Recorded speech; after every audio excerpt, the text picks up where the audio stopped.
Genel olarak piramitlerin mezar anıtları olduğu kabul ediliyor. İnşasının nedeninin sadece anıt mezar olmadığı ve dünya dışı varlıkların teşvikleri üzerine kurulduğu tartışmaları halen sürüyor. Komple teorileri ardı sıra gelmesi piramitlerin ilgi odağı olmasına sebep oluyor.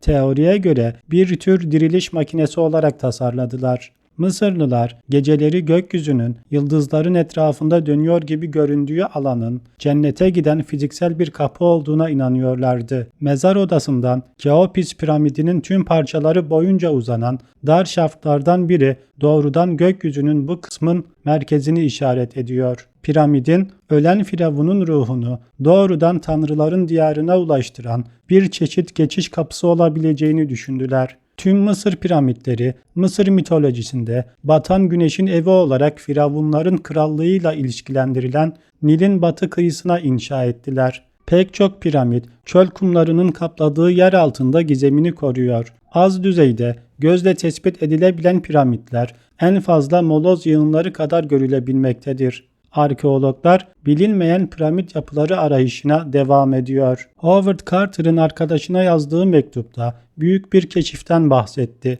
Bu mektupta "Nihayet vadide muhteşem bir şey keşfettik. Açılmamış bir mezar bulduk ve sizin gelmenizi bekliyoruz" yazılıydı. Arkadaşı George Herbert'ti, bu keşife katılmasını istedi. 1922 yılında Howard Carter, Mısır firavunu Tutankamon'un anıt mezarını bularak tarihe geçti. Tutankamon'un hazinesi dünya çapında büyük etki yarattı. Piramitte gömülü olmasa da diğer firavunların bu şekilde gömülmüş olduğu henüz keşfedilmemiş fakat keşfedilecek olmasının kapılarını açtı. Onlarca piramit arasından neden Gize piramitleri ön plana çıktı? Neden en büyük odak noktası bu piramitler oldu? Yeni piramitler ve kral mezarları keşfedilmeyi bekliyorken neden bunlara yoğunlaştılar? Bunu hiç düşündünüz mü? Anlatılanın aksine büyük buluş Napolyon Bonaparte ile başladı. Çünkü piramitlerin olağan dışı değeri bundan sonra anlaşıldı. Mısır seferi dönemin Fransa hükümetinin girişimiyle gündeme gelmişti. 1796-1797 yılları arasında İtalya'da Fransa lehine askeri zafer kazanan General Napolyon Bonaparte 1797'de Fransa'ya döndü. Şubat 1798'de dönemin Fransa hükümeti Büyük Britanya'nın Fransa tarafından işgal edilmesi planını General Bonaparte'a açıkladılar. Bonaparte yaptığı değerlendirmeler sonrasında bu planın stratejik olarak mantıklı olmadığını söyledi ve Dışişleri Bakanı Charles Maurus'un desteğiyle hükümete Mısır'ın işgalini önerdi. Osmanlı İmparatorluğu'nun bir vilayeti olan Mısır'ın ele geçirilmesiyle Büyük Britanya'nın Mısır ve Doğu ticaret yolları üzerindeki etkisinin ortadan kaldırılması ve Uzak Doğu erişiminin engellenmesi amaçlarıydı. Ayrıca Fransa'nın Akdeniz ticaretinin Büyük Britanya rekabeti karşısında güvenceye alınmasına da hizmet etmesi amaçlanmıştı. Fransız yönetimi bir bakıma İtalya seferi sonrasında çok takdir edilen Napolyon Bonaparte'ı Fransa'dan uzaklaştırmak için öneriye ilgi göstermişti. 21 Temmuz 1798 yılı tarihe Piramitler Muharebesi olarak kayda geçen savaşta Fransız ordusu Kahire yakınlarına geldi. Memlük ordusu Murat Bey önderliğinde Gize piramitlerinin 25 kilometre uzağına yerleşmişti. Napolyon ordusuna seslendi. "Askerler, piramitlerin üstünden 40 asır size bakıyor" dedi. Savaş Fransız ordusunun galibiyetiyle sonuçlandı. Ancak bu galibiyet geçici bir galibiyetti ve bölge hakimiyetini kuramamışlardı. General Napolyon Bonaparte bu savaşa tam donanımlı olarak katılmış ve ordusunda işinde uzman arkeologlar vardı. Kazandığı geçici zaferde arkeologlara çalışmaları için emirler vermiş ve sonrasında kazılar başlamıştı. Çünkü bu Mısır istilası sıradan veya gelişigüzel gelişen bir stratejik hamle değildi. Mısır'ın yani Gize piramitlerinin gizemini ve sırrını biliyordu. Fransa'nın bu savaşlar dolayısıyla yeni kaynaklar aradığı biliniyor. Bazı söylentilere göre Napolyon'un Büyük Piramidi açtırıp içeride bir müddet tek başına kaldığı ve sonrasında sıra dışı bir şeyler gördüğü ancak bunu dillendirmediği anlatılıyor.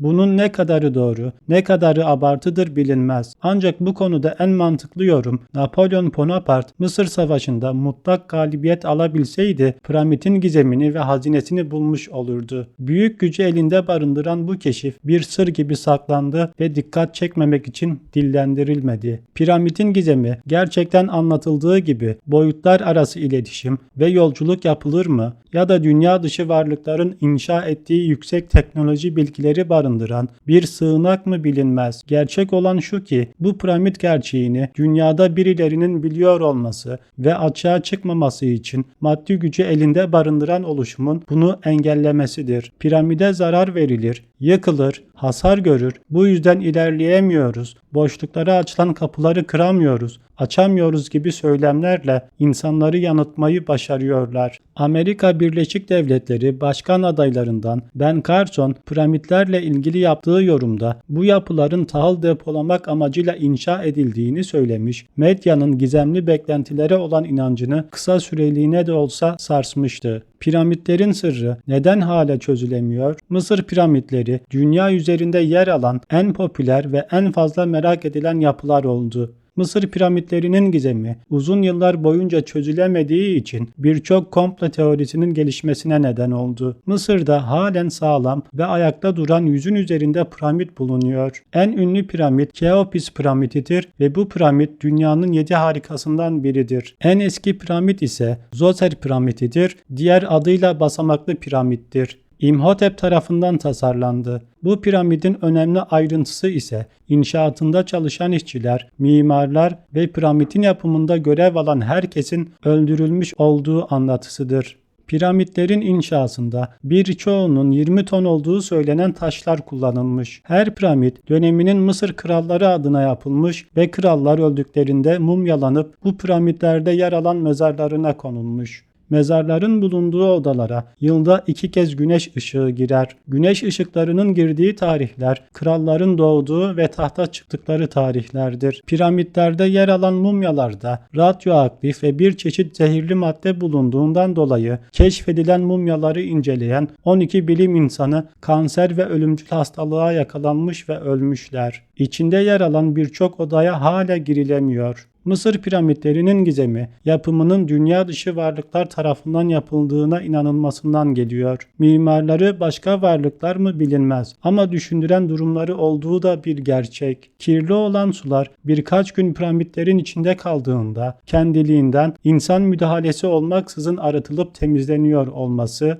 bitkiler ise piramitlerin içinde daha hızlı büyüdüğü gözlemlenmiş. Büyük piramitte taban yüzey ölçüsü anıtın yarısından 2 katına bölündüğü zaman meşhur pi sayısı 3,14 ortaya çıkıyor. Piramit içinde yaraların, kesiklerin daha hızlı iyileştiği görüldü. Büyük piramit konum olarak dünyanın kara kütlesinin merkezinde bulunuyor. Büyük piramidin konumu ile ilgili bir diğer önemli konu Kuzey Kutbu'na olan uzaklığı ile dünyanın merkezine olan uzaklığının eşit olması ve aynı zamanda Kuzey Kutbu ile dünyanın merkezi arasındaki uzaklığı da eşit olmasıdır. Başka bir önemli gizem de asırlar önce resmedilmiş piramidin içinde yer alan hiyerogliflerdir. Bu hiyeroglifler uzay aracı, helikopter, tank ve uçak gibi ancak günümüz teknolojisinde olabileceğini düşündüğümüz buluşları temsil eden semboller ve resimlerdir. Mısır piramitlerinin gizemi günümüz teknolojisine ve bilimsel çalışmalara rağmen henüz çözülemiyorken binlerce yıl önce mimarisine hayranlık uyandıran bu yapılar inşa edilmiş. Piramitler mimarisi sıradan yapılar değildir ve mantığı zorlayan eserlerdir. Bu yüzden piramitlerin yapımında gizemli olayların ve varlıkların olduğunu düşündürüyor. Hiçbir insanoğlu bu konuda mantıklı bir açıklama getiremedi.